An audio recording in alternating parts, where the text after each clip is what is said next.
السلام عليكم ورحمة الله وبركاته. জিমায় গেছেন আপনারা, বোঝাই যাচ্ছে এটা নাকি আপনাদের এলাকার একটা পরিস্থিতি এরকম 12টার পরে বলে মাহফিল জমে, কিন্তু আমরা তো আসলে ঢাকার মানুষ 12টার পরে মাছ জমাইতে পারি না।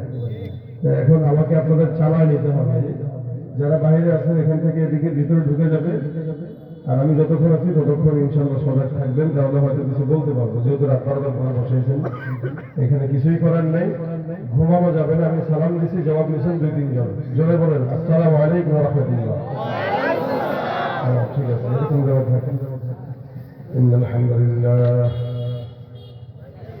الحمد لله علي الذات عظيم الصفات سميع السمات كبير الشان جليل القدر رفيع الذكر مطاع الأمر جليل البرهان ونشهد أن لا إله إلا الله وحده لا شريك له ونشهد أن سيدنا وسندنا وحبيبنا وحبيب ربنا وطبيب قلوبنا ومولانا محمدا عبده ورسوله صلى الله عليه وعلى آله وأصحابه وبارك وسلم تسليما كثيرا كثيرا. الذي أرسله الله تعالى بالحق بشيرا ونذيرا وداعيا إلى الله بإذنه وسراجا منيرا. أما بعد فأعوذ بالله من الشيطان الرجيم. بسم الله الرحمن الرحيم. ومن يتق الله يجعل له مخرجا. صدق الله مولانا العظيم. وقال النبي صلى الله عليه وسلم اتق المحارم تكن أعبد الناس، أو كما قال عليه الصلاة والسلام. وقال تعالى إن الله وملائكته يصلون على النبي يا أيها الذين آمنوا صلوا عليه وسلموا تسليما. زبان كل شغل دروس شريف پڑھیں. اللهم صل على محمد وعلى آل محمد كما صليت على إبراهيم وعلى آل إبراهيم إنك حميد مجيد. اللهم بارك على محمد وعلى آل محمد وعلى آل إبراهيم إنك حميد مجيد. محمد نے آکر کفر کو مٹایا. محمد نے آکر کفر کو مٹایا. کفر کو مٹا کر صداقت بتایا. بلغ العلا بکمالہ کشف الدجى بجمالہ حسنت جميع خصاله. صلوا عليه وآله জবান খুলে মহব্বতে সকলে জিকির করেন লা ইলাহা ইল্লাল্লাহ আওয়াজ দিয়ে লা ইল্লাল্লাহ লা ইলাহা ইল্লাল্লাহ লা ইলাহা ইল্লাল্লাহ লা ইলাহা ইল্লাল্লাহ লা ইলাহা ইল্লাল্লাহ লা ইলাহা ইল্লাল্লাহ লা ইলাহা ইল্লাল্লাহ লা ইলাহা ইল্লাল্লাহ লা ইলাহা ইল্লাল্লাহ লা ইলাহা ইল্লাল্লাহ মুহাম্মাদুর রাসূলুল্লাহ সাল্লাল্লাহু আলাইহি ওয়াসাল্লাম। আলহামদুলিল্লাহ, ভরতপুর মদিনাতুল উলুম ইসলামিয়া মাদ্রাসার উদ্যোগে আয়োজিত 38তম বার্ষিক ওয়াজ মাহফিলের আজকের সম্মানিত দিন প্রিয় ইসলাম প্রিয় ভাইয়েরা, আল্লাহ পাকের দরবারে লাখো কোটি শুকরিয়া যে রব্বে কারীম আজকের দিনই মজমায়ে আপনাদের সকলকে একত্রিত হয়ে বসার তৌফিক দান করেছেন। কালিমাত শুকর আদায় করি, সকলে বলি আলহামদুলিল্লাহ। না হয় নাই, এই আওয়াজ দিয়ে আওয়াজ অন্তত আমি করতে পারি না। আমার কি আপনাদের এরকম বুড়া মনে হয়? আমার দুপাশেই মুরব্বী, আপনারা সামনে যারা আছেন, সামনে কি মুরব্বী বেশি না জোয়ান বেশি? কথা বলে না। আপনারা খুব ক্লান্ত, ক্ষুধাও লাগছে, ঘুমও আসছে নাকি? কথা জানেন, বলতে পারেন কথা? কারা কারা কথা বলতে পারেন বলেন তো আলহামদুলিল্লাহ। এই যে এখন বললেন আর আগে বললেন, পার্থক্য আছে না? আরো একবার বলেন আলহামদুলিল্লাহ, আরো জোরে আলহামদুলিল্লাহ। আমরা কার গোলাম? জোরে বলেন, কার গোলাম? যতক্ষণ এই জায়গাটায় থাকবো আল্লাহর গোলাম যদি হয়ে থাকি, আল্লাহর জন্য কণ্ঠ ছাড়বো। রাজি আছি? পাশের 2-4 জন বলতেছেন, বাকি সবগুলো আপনি বসে যতই গুছাক লাভ নাই, তাহলে ওয়াজও লাভ নাই, মার্কাই হবে। আপনারা যেমন আমরাও তেমন। আপনারা যদি ড্রাইভারকে সুন্দর করে চালানোর অবস্থা তৈরি করে দেন তো ড্রাইভার চালাইতে পারবে। ঢাকা থেকে পাবনা আসবেন, গাড়িতে সব ঘুমাইতেছে, হেল্পারও ঘুমায়, ঘুম থেকে ওটা দেখবে গাড়ি খাদের মধ্যে পড়া। কি ঠিক না? রাত দিচ্ছেন 12টার পরে, এখন যদি আপনারাও ঘুমান তাহলে আমার অবস্থাও ঘুমই চলে আসবে। সুতরাং আমার ঘুমানোর সুযোগ দিবেন আপনারা? না, একটু দিয়ে আসলে দিবেন না। তাহলে এই চুপচাপ কথাবার্তা বললেন, আপনারা মনে করছেন আমার সজাগ রাখবেন। আমারও সজাগ রাখতে গেলে আমার চাইতে আপনাদের আওয়াজ থাকতে হবে 10 ডাবল বেশি। পারবেন ইনশাল্লাহ? বলেন পারবেন ইনশাল্লাহ? আয়েশা জালালের নির্ভীক সৈনিকেরা খতম করো নাস্তিকদের চেলা চামুন্ডা গোলা। আয়েশা জালালের নির্ভীক সৈনিকেরা খতম করো নাস্তিকদের চেলা চামুন্ডা গোলা। ওলিদের এই ভূমিতে বিপ্লবেরই মশাল জ্বালা, ওলিদের এই ভূমিতে বিপ্লবেরই মশাল জ্বালা। ছুটে আয়েশা জালালের নির্ভীক সৈনিকেরা খতম করো নাস্তিকদের চেলা চামুন্ডা গোলা। শাহজালালের স্বপ্ন ছিল আল কোরআনের জ্বলবে আলো, সেই আলো ছড়িয়ে দিতে, সেই আলো ছড়িয়ে দিতে বিপ্লবেরই মশাল জ্বালা। ছুটে আয়েশা জালালের নির্ভীক সৈনিকেরা খতম করো নাস্তিকদের চেলা চামুন্ডা গোলা। ইমানের আওয়াজ থাকবে, কথা বলে না, কথা বুঝে না, বুঝে না। আমার উপরে আপনারা কষ্ট করেছেন, এত দেরি করে আসছে। কি বলেন? কে কয়টা সত্যি কথা? কান ছড়া দেবে। আমি আসছি 11টার আগে, এনে বলাই হয়েছে আমার 12টার পরে উঠাবে। আমি তো 12টার পরে ওয়াজ করেন বলা লোক না। আপনাদের এই অঞ্চলগুলোতে মাহফিল রাখি না এই নিয়তে যে এরা রাত বেশি করে। আমরা ঢাকার মানুষ, কি বলেন ঠিক না? ঢাকার থেকে আসতে গেলে তো 5-6 ঘন্টা লাগে নাকি? আমার যাইতেও 5-6 ঘন্টা লাগে। তা আমাদের এত জুত নাই যে 12টার পর ওয়াজ করবো, কিন্তু আপনাদের এলাকার মানুষের মাসাল্লাহ অনেক জুত, যে আপনাদেরকে সামনে নিয়ে বসার পরে মনে হচ্ছে আপনারা এখন জুত হারা হয়ে গেছে। মানে যেইভাবে বসা নিরিবিলি, এরকম নিরিবিলি বসা থাকলে আমিও নিরিবিলি কথা বলবো, কোনো গজল হবে না। কি ঠিক আছে? না ঠিকই আছে, খালি ওয়াজ হবে, গজল হবে? গজল হবে? হবে না? হবে না? হবে? বইতে গেলে আমারও তো কিছু দেওয়া লাগবে। এই দেওয়াটা পারবেন? আওয়াজ দিয়ে বলেন লিল্লাহি তাকবীর, তাকবীর। আল কোরআনের আলো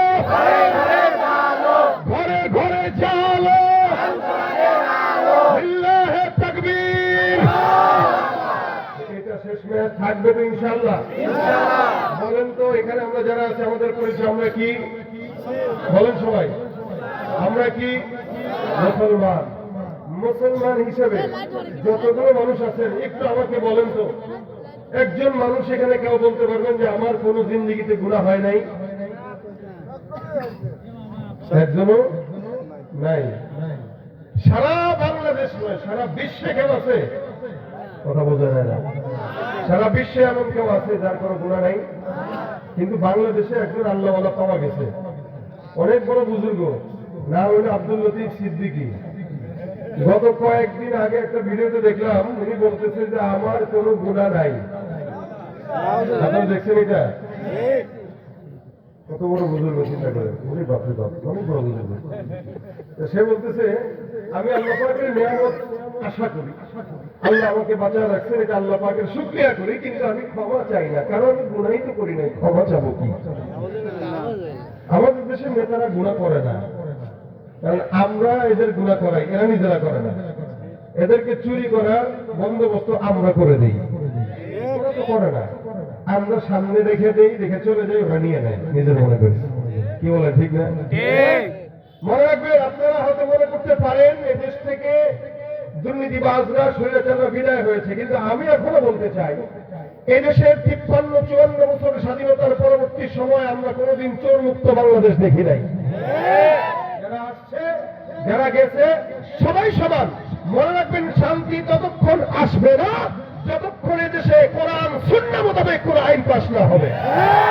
কোরআন ছাড়া, ইসলাম ছাড়া শান্তি আশা করা যায়? দলকে টান দিয়া বসাবেন, আরেক দলকে ক্ষমতার থেকে নামাবেন, যাদেরকে নামাবেন, যাদেরকে বসাবেন, সবাই একই পাল্লার পথিক, একই পথের পথিক। যতক্ষণ কোরআন সুন্নাহর আইন না পাস হবে বাংলাদেশের শান্তি আশা করা যায় না।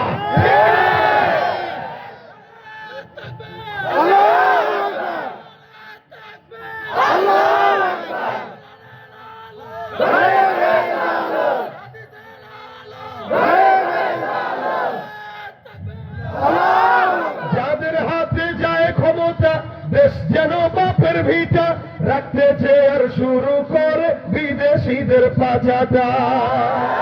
যাদের হাতে যায় ক্ষমতা, দেশ যেন বাপের ভিটা, রাখতে চেয়ার শুরু করে বিদেশিদের পাচাটা। বিদেশিদের কথা মতো চালায় তারা নিজের দেশ, বিদেশিদের কথা মতো চালায় তারা নিজের দেশ।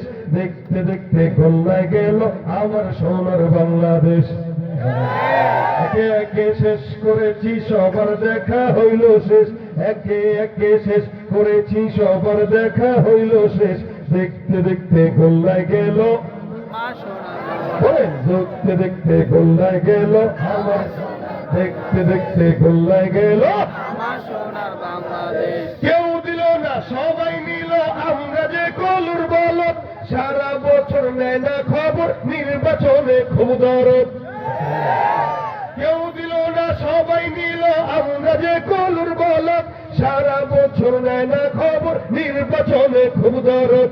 নির্বাচনের আগে নেতা ধরে কত রকম বেশ, নির্বাচনের আগে দেখো ধরে কত রকম বেশ। দেখতে দেখতে গোল্লায় গেল আমার, দেখতে দেখতে গোল্লায় গেল, একে একে শেষ করেছি সবার দেখা হইল শেষ। দেখতে দেখতে গোল্লায় গেল আমার সোনার বাংলাদেশ, দেখতে দেখতে গোল্লায় গেল আমার সোনার বাংলাদেশ। কথা বলেন ঠিক কিনা? সারা বাংলাদেশ অধিকাংশ চোর দ্বারা ভরপুর। কথা আসতে পারে না, কারণ এদেরকে আমরা সুযোগ করে দিই। এই জন্যই তারা বলে যে আমি গুনাহ করি না, কারণ যে আপনি করান সে করে না, আপনি সুযোগ করে দেন এই কারণে সে করে। কিন্তু আলহামদুলিল্লাহ আমরা মুসলমান হিসেবে বলতে চাই, আমরা যতগুলো মানুষ এখানে আছি বান্দা হিসেবে, মুসলমান হিসেবে আমরা চেষ্টা করি গুনাহ থেকে বাঁচার, কিন্তু এরপরেও হয়ে যায়। হয়ে গেলে কোনো সমস্যা নাই, কারণ আল্লাহ পাক রব্বুল আলামিনের দয়া আমাদের উপর আছে না নাই? গুনাহ হওয়াটা দোষের না, গুনাহের উপরে অটল থাকাটা দোষের। কিছু মানুষ আছে গুনাহ করে আবার অটল থাকে, আবার আমি কি গুনাহ করছি নাকি, এই যে এগুলোর মতো। এই যে লতিফ, আব্দুল লতিফ নামটা অনেক সুন্দর, এই নাম নিয়ে বলতে লজ্জা লাগে। এটা সিদ্দিকী না বলে এটা কাজদারি বলা দরকার। কত বড় মিথ্যু! শয়তানও তাকে দেখলে ভয় পায় যে আল্লাহ আমি কি শয়তান, ও তো আমার উস্তাদ। কি বলেন? শয়তান কয় ও আমার উস্তাদ। ভাইরা আমার, দেখেন প্রত্যেকটা ইমানদারের গুনাহ আছে, কিন্তু আল্লাহ পাক বলে বান্দা গুনাহ যেখানে শেষ আমি আল্লাহ পাকের দয়া সেখানে শুরু। এই জন্য তোমাদের একটা কাজ দরকার, একটা আমল দরকার, যেটা আমি আল্লাহ পাক বললাম কি আল্লাহ বলেন প্রত্যেকটা ইমানদারের অন্তরের ভিতরে যদি তাকওয়ার মেডিসিন ঢুকে যায় তো আল্লাহ পাক তাকে মুত্তাকি বানায় দেন। সুবহানাল্লাহ। আর মুত্তাকিদেরকে আল্লাহ পাকের বন্ধু বলা হয়। আল্লাহ পাক বলেন আলা ইন্না আউলিয়া আল্লাহ লা খাউফুন আলাইহিম ওয়া লা হুম ইয়াহজানুন। জেনে রাখো যারা আল্লাহর বন্ধু এদের দুনিয়াতেও ভয় নাই, আখিরাতেও টেনশন নাই। সুবহানাল্লাহ। যারা আল্লাহর বন্ধু, আমরা তো বন্ধু বানাই নেতাদেরকে, আমরা বন্ধু বানাই গাঁজাখোরদেরকে, আমরা বন্ধু বানাই সব বক্তারদেরকে, আমরা বন্ধু বানাই আমেরিকা, ইন্ডিয়া, লন্ডন, ওই সমস্ত দেশের নায়ক নায়িকাদেরকে। আল্লাহকে বন্ধু বানাই না। কিন্তু আল্লাহ পাক বলেন আলা ইন্না আউলিয়া আল্লাহ লা খাউফুন আলাইহিম ওয়া লা হুম ইয়াহজানুন। মনে রাখবা যারা আমি আল্লাহ পাক রব্বুল আলামিনের বন্ধু তাদের জন্য হিসাব হলো দুইটা। এক নম্বর, যারা আমাকে বন্ধু বানায় না তাদের জন্য আমি আল্লাহ পাক রব্বুল আলামিন এক নম্বরে বললাম জমিনের মধ্যে কোনো ভয় নাই, হকের পথে চলতে গেলে টেনশনের কারণ নাই, ইমানের পথে থাকবা ভয় নাই, বিয়ে করতে যাবা ভয় নাই, সন্তান হওয়ার জন্য ভয় নাই, চাকরি খুঁজে পাও না ভয় নাই, এলাকার মধ্যে ব্যবসা বাণিজ্য করবা কোনো ভয় নাই। অর্থাৎ দুনিয়ার যত কাজ আছে আমি আল্লাহ পাক রব্বুল আলামিন যদি আমাকে বন্ধু বানান সব কাজকে আমি আল্লাহ সুন্দর করে আঞ্জাম দিয়ে দিব। এটা দুনিয়ার দিন জমিনের হালত। কিয়ামতের ময়দানে আল্লাহ পাক রব্বুল আলামিন বান্দাকে জান্নাত দিবে নাকি জাহান্নাম দিবে, বান্দা এই ব্যাপারে পেরেশানি থাকবে। আমার আল্লাহ পাক রব্বুল আলামিন বলেন যারা আমাকে বন্ধু বানায় নেয় এদের জন্য দুনিয়াতে যেভাবে ভয় থাকবে না, কিয়ামতের ময়দানে ওদেরকে জাহান্নামে যাওয়ার কোনো পেরেশানিতে পড়া লাগবে না। আল্লাহ পাক রব্বুল আলামিন বলেন তাদের জন্য আমি আল্লাহ পাক নিয়ামত রেখে দিলাম, এদের নিয়ামতটা জমিনেও থাকবে আখিরাতেও থাকবে। এরা যারা ইমানদার আমাকে বন্ধু বানায় এরা কারা? এদের বন্ধুইটা আল্লাহ পাক রব্বুল আলামিন সুন্দর করে বর্ণনা করে বলেন আল্লাযীনা আমানু ওয়া কানু ইয়াত্তাকুন। এই যারা আমাকে বন্ধু বানায় তাদের একটা গুণ হলো, এক নম্বর গুণ আল্লাযীনা আমানু, তারা হবে ইমানদার, ওয়া কানু ইয়াত্তাকুন, ইমানদার থাকবে পাশাপাশি মুত্তাকিও হয়ে যাবে। সুবহানাল্লাহ। ইমানদারের মুত্তাকি এক জিনিস নয়। এখানে আমরা যারা আছি প্রত্যেকজন ইমানদার কিন্তু মুত্তাকি না। ইমানদার আর মুত্তাকি পার্থক্য আছে। ইমানদার বলা হয় যারা আল্লাহকে না দেখে বিশ্বাস করে তারা মুমিন। আল্লাহকে না দেখে ইহুদিরাও বিশ্বাস করে, নাসারাও বিশ্বাস করে। ইহুদিরাও জানে একজন আসমানের মালিক আছে, নাসারাও বিশ্বাস করে আসমানে একজন আল্লাহ আছে। আপনারা আমরা যারা এখানে ইমানদাররা বসা আমরাও বিশ্বাস করি আল্লাহ একজন আছে না? তারাও বিশ্বাস করে, আমরাও বিশ্বাস করি। তাদের বিশ্বাস আর আমাদের বিশ্বাসের মধ্যে আসমান জমিন ফারাক। তারা বিশ্বাস করে কিন্তু আল্লাহর সঙ্গে আরেকজনকে শরীক করে নেয়। আমরা বিশ্বাস করি কিন্তু আল্লাহর সঙ্গে কাউরে শরীক করি না। এই কারণে আমার আল্লাহ পাক রব্বুল আলামিন বলেন, আল্লাহ পাক রব্বুল আলামিন স্পষ্ট বান্দাকে জানায় দিয়া বলেন হে মুসলমান তোমাদের মধ্যে তাদের মধ্যে পার্থক্য কোন জায়গায় তোমরা শুনে নাও। আল্লাহ পাক বলেন ওয়াকালাতি اليهود عزير ابن الله وقالت النصارى المسيح ابن الله আমার আল্লাহ পাক ডাক দিয়া বলেন উযাইর আল্লাহর পুত্র। এই কথাটা বলে ইহুদিরা বলে উযাইর আলাইহিস সালাতু ওয়াস সালাম আল্লাহর পুত্র। নাউযুবিল্লাহ। وقالت النصارى المسيح ابن الله নাসারা বলে মসিহ হলো আল্লাহর পুত্র। একদল একজনকে আল্লাহর পুত্র বানায়, আরেক দল একজনকে আল্লাহর পুত্র বানায়। আর আমরা মুসলমানরা আল্লাহ পাকের শিখিয়ে দেওয়া সবক বর্ণনা করে বলি কুল হুয়াল্লাহু আহাদ আল্লাহুস সামাদ লাম ইয়ালিদ ওয়া লাম ইউলাদ ওয়া লাম ইয়াকুল লাহু কুফুয়ান আহাদ। আমার আল্লাহ পাক রব্বুল আলামিন বান্দাকে জানা যায়, বান্দা বলো তিনি হলেন আল্লাহ, জি আল্লাহ তিনি একক। আল্লাহ পাক রব্বুল আলামিনের প্রত্যেকটা বান্দাকে এই কথা স্বীকারোক্তি আল্লাহ দিয়ে দিলেন। আসমান জমিন উঠে যাবে তবু ইমানদার একটা কথার উপর অটল থাকবে, সেটা কি? লা ইলাহা ইল্লাল্লাহ। আল্লাহ ছাড়া দ্বিতীয় কোনো মাবুদ আছে নাকি? জোরে বলেন তো।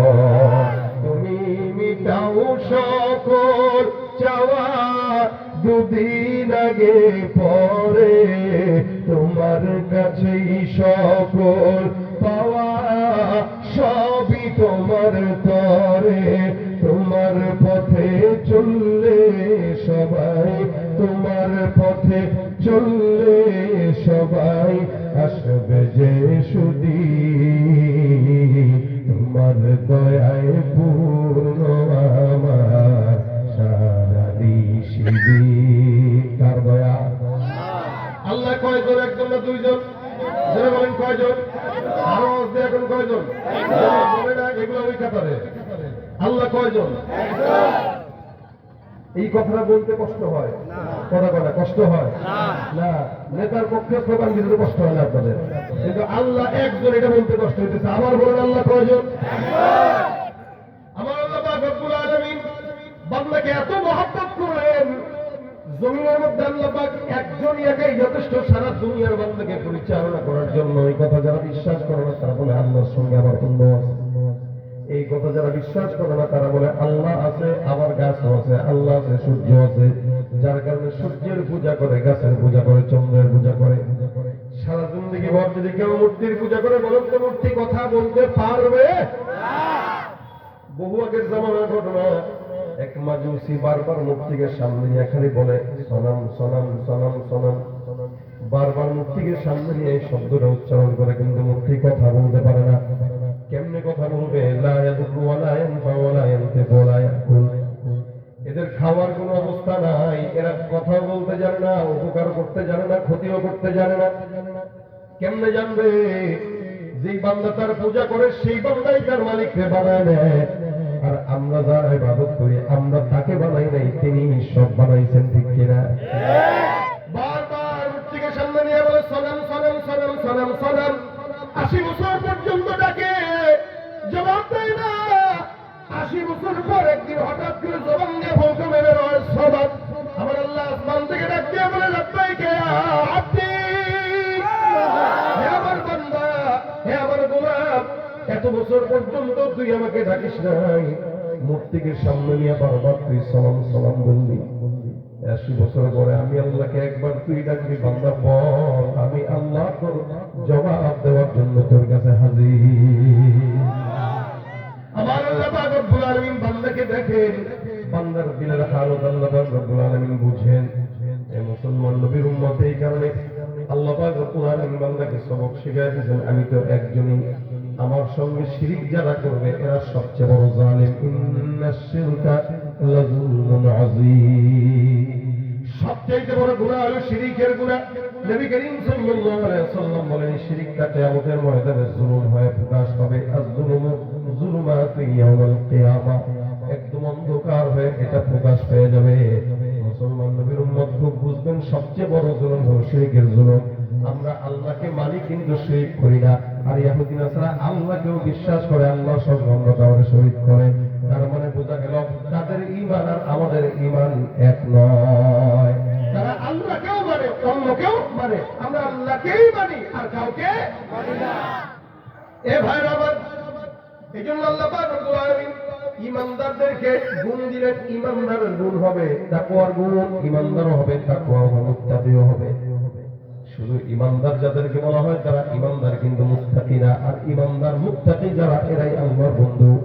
আল্লাহর বন্ধু হতে হলে দুইটা গুণ দরকার, এক নম্বর ঈমান, দুই নম্বর তাকওয়া। বলেন, এক নম্বর কি ঈমান, দুই নম্বর কি তাকওয়া।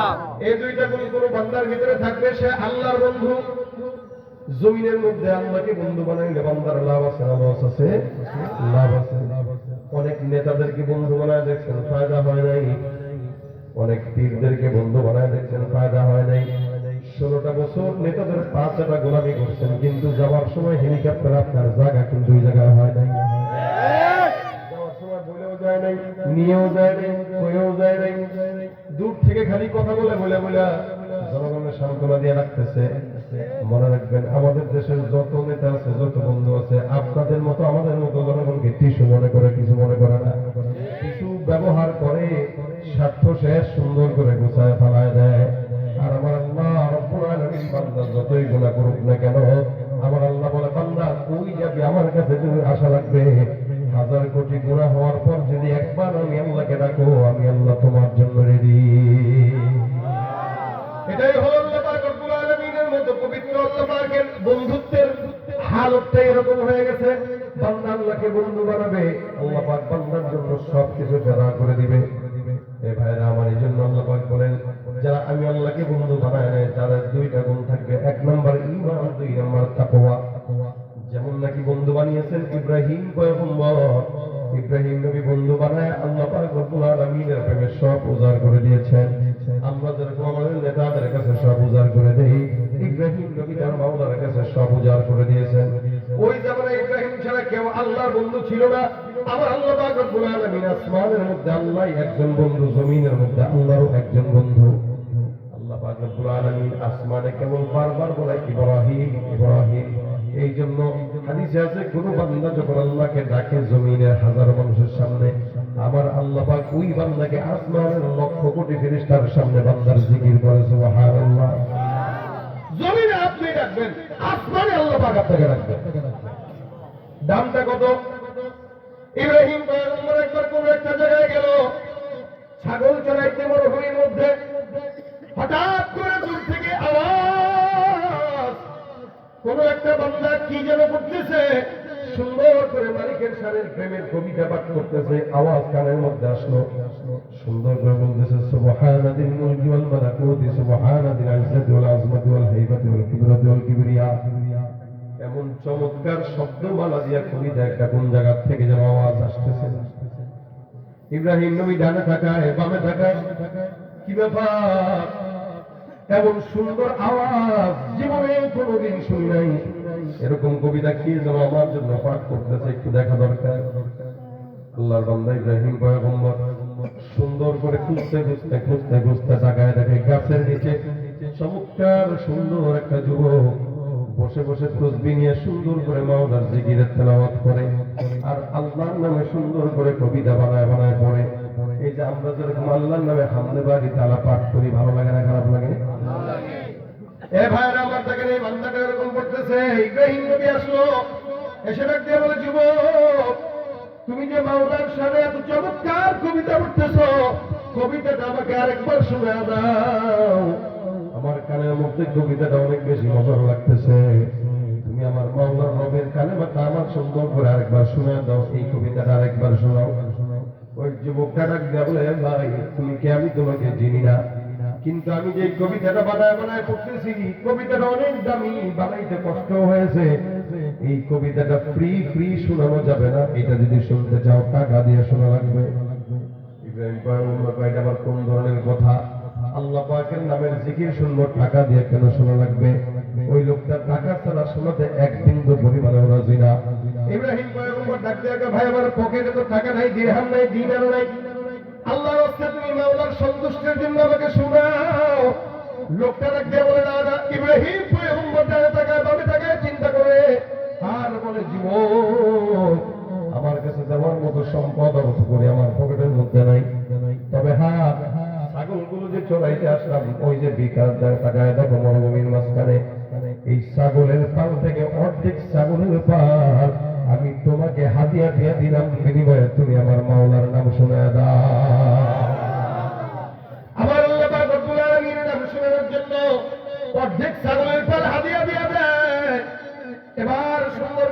মধ্যে শোনা দেয় সুবহানাল মুলকি ওয়াল মালাকুত সুবহানাল ইজ্জতি ওয়াল আযমতি ওয়াল হাইবাতি ওয়াল কুদরতি ওয়াল কিবরিয়াই ওয়াল জাবারুত। চমৎকার করে যখন শোনা দেয়, এবার ইব্রাহিম পয়গম্বর হারে কানের মধ্যে এত মজা লেগে আছে, কানের মজাটা যায় না বাইরে। আল্লাহর রাস্তে ঘন্টা আবার আরেকবার শোনায় দাও, কবিতাটা আরেকবার শোনায় দাও। যুবক ডাক দিয়া বলে, একবার শুনছেন, কিছু দিয়েছেন, যার কারণে আমি শোনাইলাম, এখন যদি আবার শুনতে চান আবারও কিছু দেওয়া লাগবে। ইব্রাহিম পয়গম্বর কয়, বিপদেই না পড়লাম, আল্লাহর নাম শুনবো, এটা শোনার জন্য আবার টাকাও লাগবে। লোকটা কয়, হ্যাঁ টাকা লাগবে, কারণ আপনি আপনার মালিককে কতটুকু মহব্বত করেন।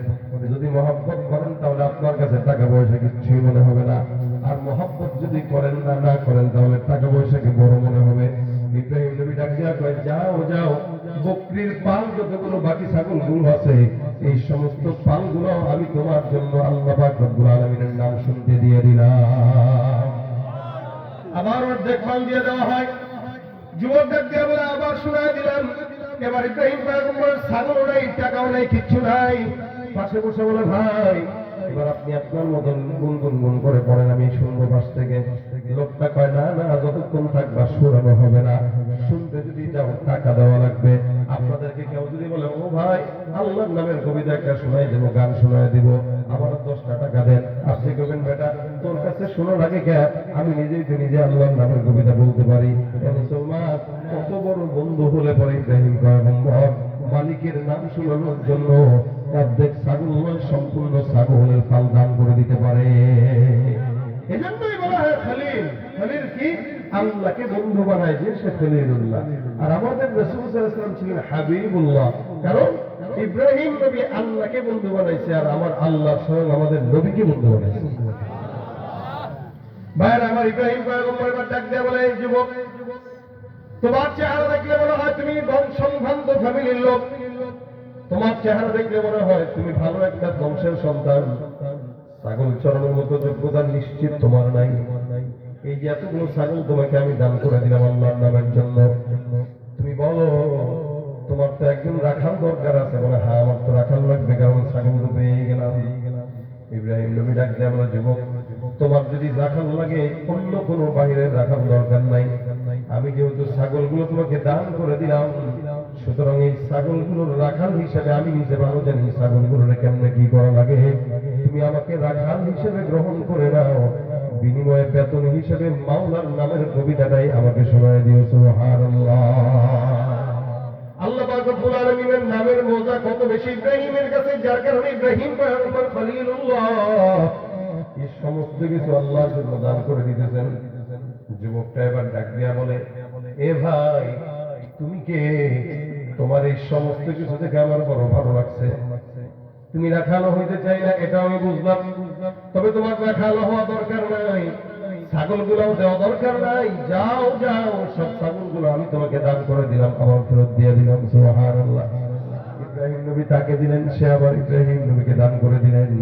এবার যুবক ডাক দিয়া বলতেছে, এই যুবক ভাই ইব্রাহিম, তুমি মনে করো না দুনিয়ার কোন সাধারণ বান্দা, আমি তোমাকে পরীক্ষা করার জন্য আল্লাহর তরফ থেকে একজন ফেরেশতা জমিনের মধ্যে নেমে এসে তোমাকে পরীক্ষা করো না।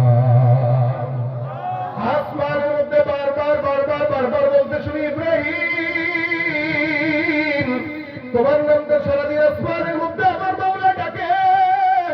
আল্লাহ পাক রব্বুল আলামিন বলে, ফাযকুরুনি আযকুরুকুম ওয়াশকুরুলি ওয়ালা তাকফুরুন। আমার আল্লাহ পাক রব্বুল আলামিন বলে, বান্দা জমিনে কোন ইমানদার যদি আমি আল্লাহকে ডাক দাও, আমি আল্লাহ তোমাকে ডাকবো। জমিনে তুমি ডাকবা, আর আমি আল্লাহ আসমানে ডাকবো। বান্দা জমিনে একবার ডাকবে, আমি আল্লাহ আসমানে 10 বার ডাকবো। আসমানে কারো দিন কেবল ইব্রাহিম পয়গম্বরের জিকির হয়, যার কারণে আমরা চিন্তা করলাম, কোন ইব্রাহিম এত বান্দার পাগল আমার আল্লাহ পাক কেমনে হইল। আজকে পরীক্ষা করতে আসার পরে বুঝলাম, তোমার মতো পাগলকে আল্লাহ ভালোবাসবে না তো কোন পাগলকে ভালোবাসবে? তুমি যে মাওলার নাম শোনার জন্য ছাগল সব দিয়ে দিতে পারো, ওই আল্লাহর জন্য তো জীবনও দিতে পারো। বোঝা গেল এই জমিনের মধ্যে তুমি ইব্রাহিমের মতো আল্লাহর বন্ধু আর কেউ নাই। কত বড় বন্ধু আর কত বড় বিশ্বাস মালিকের উপর থাকি ইব্রাহিমের। ইব্রাহিম নবীকে যখন আগুনের গর্তের মধ্যে ফেলে অগ্নিকুণ্ডে কে ফেলছিল জানেন আপনারা? কথা বলে নমরুদ। নমরুদ যখন ফেলবে ইব্রাহিম নবী ওখানে পড়বে, খুব বিপদ না, আগুনে পড়বে তো বিপদ তো অনেক। এখন দাঁড়াইছে মাত্র ফেলবে, এই সময় ফেরেশতা জিবরাইল আসছেন, এসে ডাক দেয়া কয় হুজুর সহযোগিতা লাগবে। কিসের সহযোগিতা? আগুনে পড়বেন, একটু তো সহযোগিতা দরকার, আপনার কি কি লাগবে একটু বলেন। ইব্রাহিম নবীকে সহযোগিতা লাগবে, তা তুই আসছিস কেন? আল্লাহ করি, আল্লাহ তো আছে, আল্লাহ থাকতে তোর কাছে আমার কিসের সহযোগিতা? ইব্রাহিম নবী আগুনে পড়তেছেন, বিপদে পড়লে তো মানুষ যে কোনো জিনিস ধরে বাঁচার চেষ্টা করে, যেখানে আগুনে পড়বেন সেখানে ইব্রাহিম নবী বলতেছেন মাওলানা যদি বেঁচে থাকে তোর মতো ফেরেশতা জিবরাইলের কাছে আমার কিছু চাওয়ার নাই, ভাত তাকে যায় বল আপনার বান্দা ইব্রাহিম আপনার প্রেমে আপনার দয়ার অপেক্ষায় বসে আছে। সুবহানাল্লাহ। ইব্রাহিম নবী আগুনে পড়বেন, মাওলা কি দেখে কি দেখে না? কথা বলে না। আচ্ছা আল্লাহ পাক তো দেখতেছেন ইব্রাহিম নবী আগুনে পড়বেন, সব দুনিয়ার এত বিশাল বড় আগুন ওই জায়গায় মাত্র ফেলবেন, ইব্রাহিম নবী তখন ঘাবড়ান নাই। ফেরেশতা আল্লাহর তরফ থেকে আসছে সহযোগিতার জন্য, উনি সহযোগিতাও নেয় নাই। জিবরাইল ডাক দেয়া বলে ইব্রাহিম কি করলে আপনি সহযোগিতা নেবেন? বলে আমি যার বান্দা, যারে আমি মহব্বত করি তারে কর। কারণ সব কথা মুখে বলা লাগে না, কিছু জিনিস চোখ দেখলেই বোঝা যায়। আসমানের দিকে তাকায় তাকায় ইব্রাহিম পয়গম্বর তাকায় রয়েছে আর মনে মনে ভাবতেছে মালিক তোমার সহযোগিতার অপেক্ষায় আমি ইব্রাহিম পয়গম্বর। সব কথা মুখে বলা লাগে না, ভালোবাসা থাকলে একে অপরের চক্ষু দেখলেই বোঝা যায়, ঠিক কিনা? ভাইরা আমার খুব বুঝবেন, আল্লাহ পাক রব্বুল আলামিন পয়গম্বর ইব্রাহিমের হালত বুঝে ইব্রাহিম নবী ওই জায়গায় পড়বেন, আমার আল্লাহ ডাক দিয়ে বলে আগুন আমার বন্ধু ইব্রাহিম তোমার ভিতরে ঢুকবে। আমি আল্লাহ পাক রব্বুল আলামিন আদেশ দিলাম ইয়া নারু কুনি বারদান ওয়া সালামান আলা ইব্রাহিম। হে আগুন আমি আদেশ দিলাম ইব্রাহিম পয়গম্বর, তার কাছে জিবরাইল গেছে, সে সহযোগিতা নেয় নাই, তোমার কাছে আসতেছে। ইব্রাহিম কিন্তু আমার দোস্ত, মনে রাখিস আগুন। বলেন তো আগুনটা আল্লাহর হুকুম মানে কি মানে না? মানে কি মানে না? দুনিয়ার যা কিছু আছে সব হুকুম মানে কার? আল্লাহ। আগুনটা ডাক দিয়ে কেউ মালিক গো আমার কাজ হলো বান্দাকে পুড়ায় দেওয়া, যেখানেই যা দেখবো জ্বালায় দিব, সবকিছু করে শেষ করে দিব। কিন্তু তুমি মালিকের আদেশে তুমি যখন আমাকে বললা তোমার বন্ধু আমার কাছে আসবে, মালিক গো তুমি যেমন কুদরতুল রব তোমার মেহমানকে সেভাবেই কুদরতুল রবে আমি আপ্যায়ন করবো। সুবহানাল্লাহ। আমার আল্লাহ বলে আগুন তুমি আজকের জন্য এখন থেকে ইব্রাহিম যতদিন থাকবে ততদিনের জন্য শান্তিপূর্ণ বিছানায় রূপান্তরিত হয়ে যাও।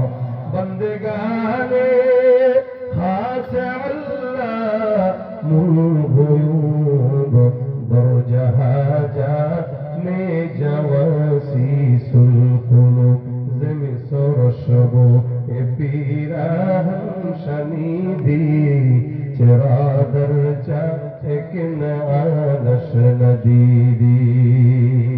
সবচাইতে ভালো বন্ধু কে? জোরে জোরে কে? মায়ের গর্ভ থেকে নিয়ে এখন পর্যন্ত দয়া করতেছেন যে মালিক, সে আল্লাহ পাক রব্বুল আলামিন প্রতিনিয়ত বান্দাকে দয়া করে যায়, এখনো পর্যন্ত দয়া করতেছে, ভবিষ্যতেও করবে কি করবে না? আল্লাহ পাক বান্দাকে প্রতিনিয়ত দয়া করবে। মায়ের গর্ভ থেকে নিয়ে, গর্ভের পর থেকে জন্মগ্রহণ পর থেকে নিয়ে আজও পর্যন্ত দয়া করে। বলেন তো কোন বান্দা যদি কোন জায়গায় চাকরি করে ওই বান্দার চাকরিতে 30 দিনের মধ্যে 10 দিন যদি চাকরি না করে বেতন থাকে না, কাটা হয়? মুসলমান আমরা চাকরি করি কার বলে? আল্লাহ। আল্লাহ বলছেন মা খালাকতুল জিন্না ওয়াল ইনসা ইল্লা লিয়াবুদুন, তোমাদেরকে আমার দাসত্বের জন্য বানাইলাম। এখন আল্লাহর দাসত্ব মানে আল্লাহর কাজ আছে কিছু, নামাজ পড়া এটা আল্লাহর তরফ থেকে কাজ, আল্লাহ পাক রব্বুল আলামিনের হুকুম আর আল্লাহর তরফ থেকে কাজ। বলেন তো এই সমাজে যত মুসলমান দাবি করে একটা মুসলমানও কি আসল মুসলমান না? একটা মুসলমানের ভিতরে নামাজ ঠিক মতো পড়া হয় না, মুসলমানদের ভিতরে অধিকাংশ মুসলমান ঠিক মতো রোজাও রাখে না, অধিকাংশ মুসলমান পর্দা করে না। মুসলমান দাবি করে কিন্তু আল্লাহ পাক যে হুকুমগুলো দিয়েছেন, দায়িত্ববোধগুলো দিয়েছেন সেগুলো মানে না। আমার আল্লাহ পাক রব্বুল আলামিন চাইলে আপনাকে আমাকে বেতন কেটে দিতে পারতো কি পারতো না? বেতন কি যে নিয়ামত। তুমি ফজর পড়বা না, তো নিয়ামত কেটে দিলাম, ফজরের পরে সকালে নাস্তা করতে পারবা না। আল্লাহ যদি চাইতো এটা পারতো।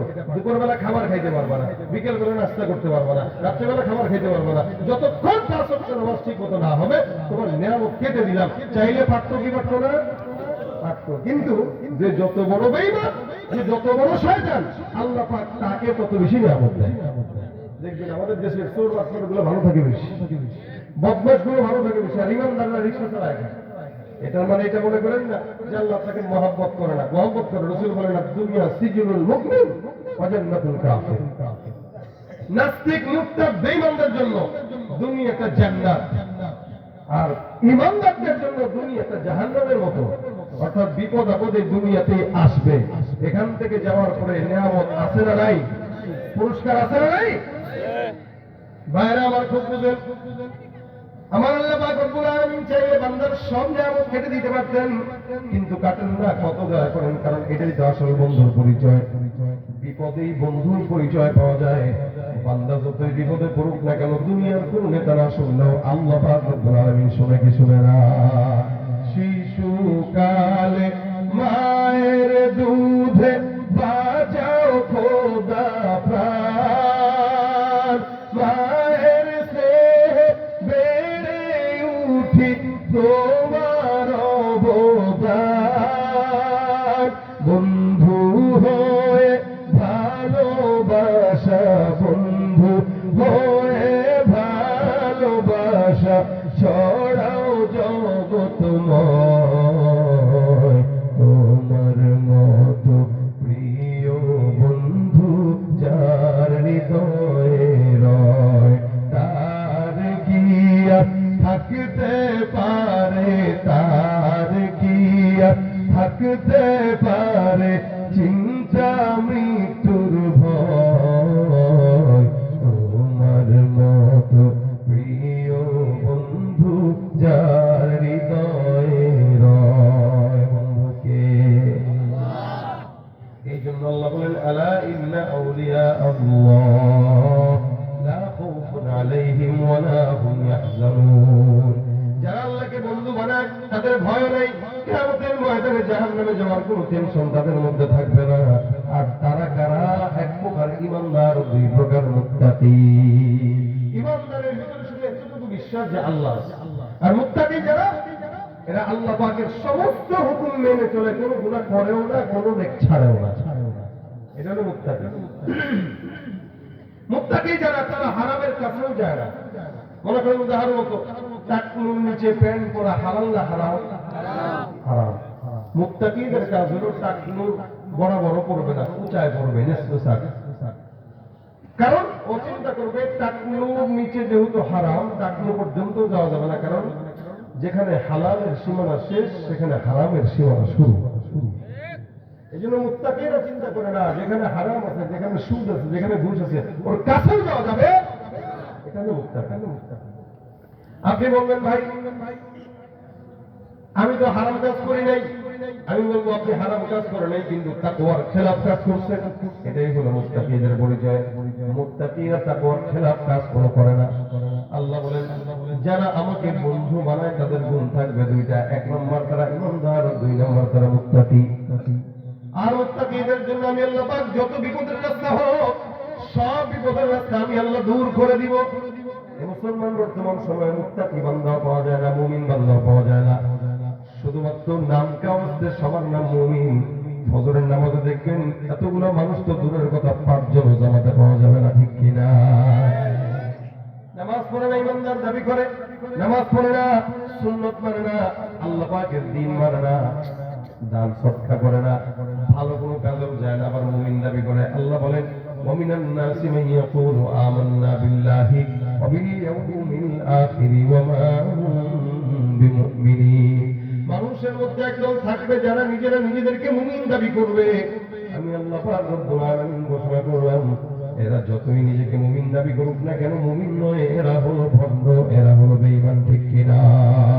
তুমি রমজান এলে রাখো না রোজা, দিনকে করো আঘাত, পয়সা করি নেই তো অভাব, দাও না তো যাকাত, ঠিক কিনা?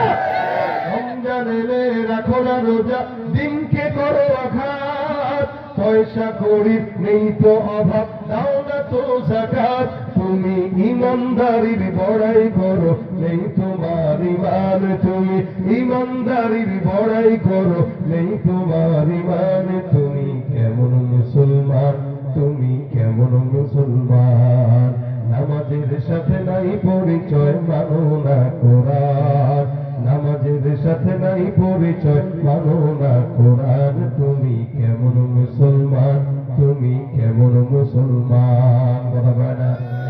আসলে নাই সুদের টাকা প্রাসাদ গড়, ঘুষ ছাড়ো না, দিন দুঃখী না খেয়ে মরে খবর রাখো না। ইমানদার দাবি করে ভাই কেমনে চলেন? কয় হুজুর 40 বছর পর্যন্ত সরকারি চাকরি করছি, তারপরে প্রমোশন পাইছি, এই করছি সেই করছি, সরকার টাকা দিছে 40 লাখ, আলহামদুলিল্লাহ আল্লাহ চালায়, ব্যাংকে 40 লাখ টাকা রেখে দিছি, মাসে মাসে যে সুদ আছে ওইটা দিয়ে আল্লাহ ভালো মতো চালায়। কথা বুঝে নাই? বড় ইমানদার মানুষ সারা জিন্দিগি আকাম প্রোগ্রাম করে লাস্টের জিন্দিগিতে নামাজ পড়া অথবা মসজিদের সভাপতি হয়, তসবিহ লাগায় মনে করছি ইমানদার হয়ে গেছে, কিন্তু সারা জীবন ইমান গুনাহের কাজ করার পর লাস্ট জীবনে যদি নামাজও ধরে, ওই যে সারা জিন্দিগির গুনাহের আসর থাকার কারণে হারাম থেকে বেঁচে চলে না, সুদের টাকা খায়, সেও মুমিন দাবি করে। আল্লাহ বলেন মুমিন দাবি করবে, মুমিন হতে পারে না। সুদের টাকায় প্রাসাদে গড়, ঘুষ ছাড়ো না, দিন দুঃখী না খেয়ে মরে খবর রাখো না, তুমি ঘুষ খেয়ে বিচার করো সাজিয়া প্রধান, তুমি ঘুষ খেয়ে বিচার করো সাজিয়া প্রধান, তুমি কেমন মুসলমান? কথা বলে না, কেমন মুসলমান? কথা সত্য না মিথ্যা? সুদের কারবার এই দেশে আছে, আপনাদের এলাকায় আছে। যত বড় ইমানদার দাবি করেন, মুত্তাকি দাবি করেন, সুদ যদি কেউ খায় ও শয়তানের খালাতো ভাই, ও মুত্তাকি হতে পারে? তাকওয়া হলে এটা হারাম থেকে বাঁচবে। মুত্তাকি যাকে দাবি করবে সে হারামের কাছেও যাবে না। ইমানদার যে দাবি করবে নিজেকে সমস্ত কার্যক্রম হারাম থেকে বেঁচে থাকবে। এই মুসলমানই কেন? ইমান 3 জিনিসের সমন্বয়কে বলা হয়। 1 নম্বর তাসবিহ বিল জিনান, 2 নম্বরে ইকরার বিল লিসান, 3 নম্বর আমল বিল আরকান। 1 নম্বর তাসদিক বিল জিনান, ইমানদার যারা দাবি করবে অন্তর দিয়া বিশ্বাস করবে আল্লাহ আছে না নাই, এটা ইমানের প্রথম ধাপ। তাসদিক বিল জিনান ইমানের প্রথম ধাপ। আল্লাহ পাক রব্বুল আলামিন আছে বিশ্বাস করি, এই কথার স্বীকারোক্তি যারা দেয় এরাই হলো ইমানদার। 2 নম্বর এই কথা অন্তর থেকে বিশ্বাস করার পাশাপাশি ইকরার বিল লিসান, জবান দিয়ে স্বীকার করা লাগবে। দেখেন আবু তালেব পয়গম্বরকে এত পছন্দ করতে, এত মহব্বত করতে, এত সহযোগিতা করত, শুধুমাত্র কালেমার স্বীকারোক্তি না দেওয়ার কারণে আবু তালেব জান্নাতি না জাহান্নামী? রাসূলকে অনেক কষ্ট করছেন, মুজাহাদা করছেন রাসূলের পিছনে, খুব বেশি হেল্প করতেন। আবু তালেব যতটুকু হেল্প রাসূলকে করছে অন্য কেউ এরকম হেল্প করে নাই। এরপরেও নবী করিম সাল্লাল্লাহু আলাইহি ওয়াসাল্লাম সাকরাতুল মউতের সময় চাচার কাছে কানে কানে বলছেন, চাচা দয়া করে আপনি একটা বার কালেমাটা শুধু জবান দিয়ে মুখে দিয়ে উচ্চারণ করেন, ইনশাআল্লাহ আমি আপনাকে আল্লাহর কাছে মাফ চাওয়া জান্নাতের ব্যবস্থা করে দিব। কপাল পোড়া হইলে যা হয়। সারা জিন্দেগি রাসূলের পিছনে ছিল, ডানে ছিল, বামে ছিল, সামনে ছিল, কিন্তু শেষ বয়সে নবীর সাথে যদি খালি একটু জবান দিয়ে বলে দিত লা ইলাহা ইল্লাল্লাহ, বাস ইচ্ছা খতম হয়ে যেত। সারা জিন্দেগি যত গুনাহ করছে, উল্টা পাল্টা করছে, সব মাফ হয়ে যেত এক লা ইলাহা ইল্লাল্লাহ। দিল থেকে আবু তালেবও বিশ্বাস করে মুহাম্মদ সত্য নবী, আল্লাহ পাক আছে, কিন্তু স্বীকার করে নাই। এতটুকু না করার কারণে আবু তালেব জাহান্নামী হয়ে গেছে। দেখেন এটা ঈমানের দ্বিতীয় নম্বর গুণ, ইকরার বিল লিসান।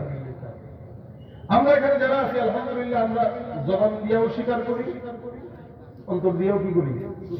বিশ্বাস করি। আমারও বিশ্বাস আছে, আপনাদেরও বিশ্বাস আছে যে আল্লাহ পাক আছে। আবার জবান দিয়ে স্বীকার করছি কেন? কারণ আমরা লা ইলাহা ইল্লাল্লাহ মুহাম্মাদুর রাসূলুল্লাহ এটা পড়ি। আর সবচেয়ে বড় কথা হলো আলহামদুলিল্লাহ, আল্লাহ পাক আমাদেরকে মুসলমানের ঘরে জন্ম দিয়েছে। আলহামদুলিল্লাহ, আলহামদুলিল্লাহ। আচ্ছা বুঝেন কথা, মুসলমানের ঘরে জন্ম নেওয়া অনেক সৌভাগ্যের। কারণ নবী বলেন মান ক্বালা লা ইলাহা ইল্লাল্লাহ দাখালাল জান্নাহ, কেউ যদি একবার কালেমা পড়ে সে জান্নাতে চলে যাবে। কিন্তু একটা খ্রিস্টানের ছেলে, একটা ইহুদির সন্তান একটা নাসারার সন্তান, একটা হিন্দুর সন্তান। ভাই মুসলমানের ঘরে জন্ম নিলেই জান্নাত, কারণ সে কালেমা পড়ছে, একদিন না একদিন যাবে, মার খেয়ে যাক, পিটান খেয়ে যাক, যা খেয়ে যাক। কিন্তু যে খ্রিস্টানের ঘরে জন্মগ্রহণ করছে আজীবনের জন্য জাহান্নাম। যে ইহুদির ঘরে আসছে আজীবনের জন্য জাহান্নাম, কারণ সে ইহুদি, সে নাসারা, সে খ্রিস্টান, সে মুশরিক। আর ইহুদি নাসারার ঘর থেকে জন্ম নিয়ে মুসলমান হওয়া বহুত কঠিন, এত সোজা না। 1000-এর মধ্যে একজন পারে। ইহুদি নাসারার ঘর থেকে জন্ম নিয়ে মুসলমানের নিয়ামত পাওয়া, ইসলামের নিয়ামত পাওয়া, কালেমার নিয়ামত পাওয়া অনেক কঠিন, এটা অনেক সোজা না। এই জন্য নমুসলিম যারা হয় এদের সম্মান আল্লাহর কাছে অনেক বেশি থাকে, কারণ এদের জাত ধর্ম সব বাদ দিয়ে তারপর ইসলামের খাতে আসছে। আপনি পারলে যায়েন তো এলাকা থেকে অন্য জায়গায় হিজরত করে, এক এলাকা থেকে আরেক এলাকায় গেলেই খারাপ লাগে, সেখানে নিজের ধর্ম, মা বাবা ভাই বোন সব বাদ দিয়া মুসলমান হওয়া চারটিখানি কথা না। আল্লাহ পাক আমাদেরকে দয়া করছে। কখনো কি বলা লাগছে যে আল্লাহ আপনি আমাদেরকে মুসলমান বানান? বলি নাই, কিন্তু আল্লাহ বানাইছে। আল্লাহ পাক না বানাইলে কি করতেন আপনারা বলেন? কি কি ছিল করার আমাদের, কি বলার ছিল আমাদের? ছোটবেলা থেকে দেখতাম যে মা বাবারা পূজা করে, আমাদেরও করা লাগতো। কিন্তু আলহামদুলিল্লাহ ছোটবেলা থেকে দেখি মা বাবা নামাজ পড়ে। আগেই আমরা দেখতাম, যদিও অবশ্যই এখন দেখে না, আগে আমরা ছোটবেলায় গ্রামগঞ্জে দেখতাম সকালবেলা ঘুম থেকে উঠতাম, মা বাবার কোরআন তেলাওয়াতের আওয়াজ উঠে দেখতাম কোরআন তেলাওয়াত করতেছে, জিকির করতেছে। আর এখনকার বাচ্চারা ঘুম থেকে উঠে দেখে মা বাবা মোবাইলে ফেসবুক আর ইউটিউব চালাইতেছে। কেমনে বাচ্চারা ইমানদার হয়? এই জন্য শুধু নামে আছে, কামে নামে আছে, কামে নেই। এখানে 3টা জিনিসের সমন্বয়কে বলা হয় ইমানদার। 1 নম্বর তাসদীক বিল জিনান, 2 নম্বর ইকরার বিল লিসান। অন্তর দিয়ে বিশ্বাস করবা আল্লাহ আছে, জবান দিয়ে স্বীকার করবা লা ইলাহা ইল্লাল্লাহ মুহাম্মাদুর রাসূলুল্লাহ। 3 নম্বর আমল বিল আরকান। এটা আমাদের মধ্যে বড়ই অভাব।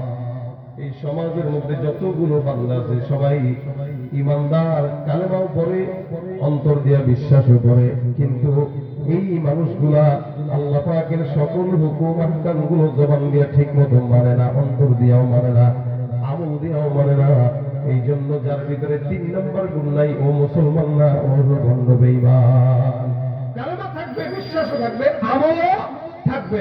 আমলের ভিতরে কালেমাও আছে, বিশ্বাসও আছে, স্বীকারোক্তিও আছে, আমলের অভাব, যার কারণে ইমানদার ঘুষ খায়, ইমানদার সুদ খায়, ইমানদার দুর্নীতি করে, ইমানদার মানুষকে ঠকায়, ইমানদার আরেকজনের জায়গা মেরে খায়। ইমানদার এমন কোন গুনাহ নাই যেটা করে, সব করে, সব করে। এই জন্য ভাইরা আল্লাহ পাক রব্বুল আলামিন বলেন আল্লাযীনা আমানু ওয়া কানু ইয়াত্তাকুন। ইমানদার যারা, তারা আল্লাহকেও মানবে, মুত্তাকিও হয়ে যাবে, তাদের জন্য আরো পুরস্কার আছে, লাহুমুল বুশরা ফিল হায়াতিদ দুনিয়া ফিল আখিরাহ। আল্লাহ বলেন তাদের জন্য দুনিয়া এবং আখিরাতে সুসংবাদ। কিসের? বলে আল্লাহর জান্নাতের। সুবহানাল্লাহ। এজন্য ভাইরা আমার, আল্লাহকে বন্ধু বানিয়ে ইমানদার এবং মুত্তাকি হব।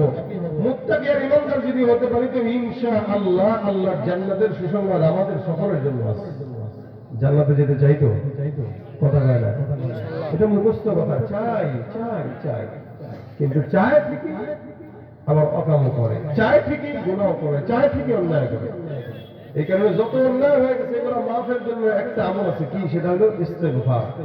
আল্লাহ পাক বলেন তোমরা বেশি বেশি ইস্তেগফার করো, আমি আল্লাহ পাক রব্বুল আলামিন অতীতের সব গুনাহ ক্ষমা করে দেব।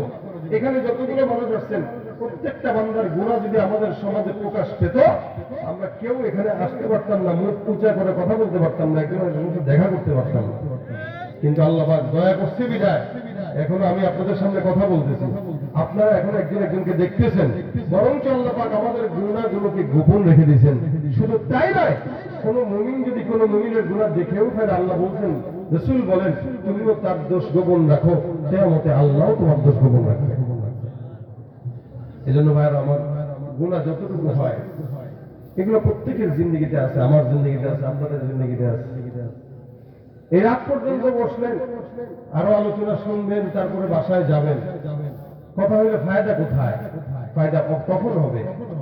আসলাম মাহফিলে, কিছু কথা শুনলাম আর আমলের নিয়তে গেলাম, আমল করলাম, ফায়দা তখন হবে। আর যদি এরকম ইচ্ছা হয় যে আসছি, শুনছি, চিল্লাচিল্লি করছি, টুপি টুপি দিয়েছি, ভালো লাগছে, শরীরটা গরম হয়েছে, বাসায় যায় ঘুমাই, সকাল 10টায় ঘুম থেকে উঠবো। ফজর ফজর দরকার আছে নাকি? রাত 1টা পর্যন্ত অলরেডি এখন 1টার বেশি নয়। যে এই যে একটার বেশি বাজে এতক্ষণ বয়ান শুনছেন, তা এতক্ষণ বয়ান শুনলে কি আর ফজর লাগে? কি বলেন, লাগে? আসলেই লাগে?